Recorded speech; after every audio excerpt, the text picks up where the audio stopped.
Qizing turdimi? Ha, 2da salonga ketdi. 8da qaytadi. Yo'nmay, 8gacha qo'yana ekan. Qulog'imni sochim bilan bekitib yurganman-da, bugun to'yim, endi nima qilaman? Xavotirlanmang, Salim. Men professional bo'lib ketganman.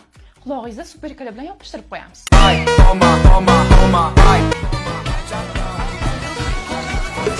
Hamma shu stiriylar chayxonachi bo'lgan.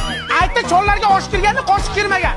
Cheklash qo'yag'lar. Dadasi chaqirdingizmi? Men senga necha marta aytganman, ukangni skladga qo'ymaylik deb. Etta bilan da ichib olibdi.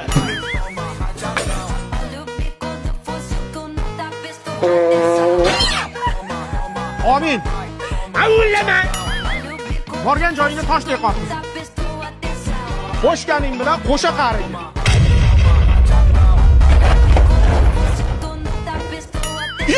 Ya nima bo'ldi? Superkala qo'yib yubordim.